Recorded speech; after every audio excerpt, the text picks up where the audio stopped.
बात करेंगे नेपाल की, क्योंकि नेपाल में सुशीला कार्की ने प्रधानमंत्री का पद संभाल लिया है।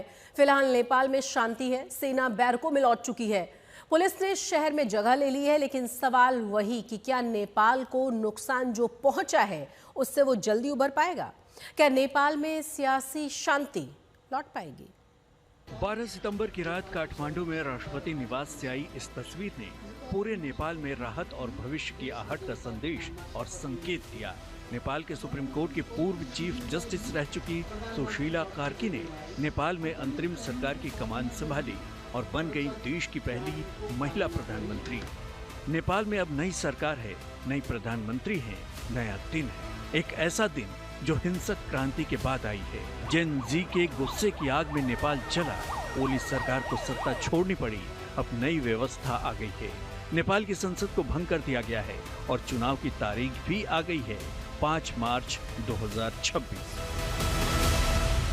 9 सितंबर की जेनजी नेपाल क्रांति के बाद 12 सितंबर की रात 9 बजे के बाद नेपाल को एक नई सरकार मिल गई और उस अंतरिम सरकार की अध्यक्षता करेंगी सुशीला कार्की।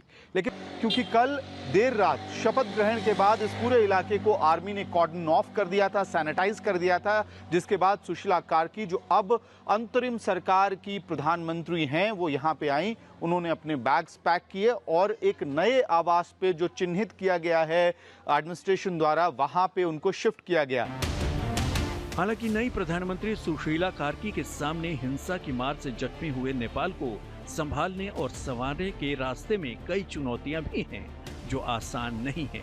सुशीला कार्की के सामने सबसे पहली नई सरकार पर भरोसा कायम करवाना होगा। दूसरी चुनौती है जेन जी और पुराने नेताओं में समन्वय बनाना है। साथ ही जेन जी के सभी नेताओं का समर्थन पाने की चुनौती है। चौथी चुनौती है अंतरिम सरकार को भ्रष्टाचार से मुक्त रखना। बर्बाद हो चुके नेपाल का फिर से निर्माण करना भी कार्की के लिए बड़ा चैलेंज है।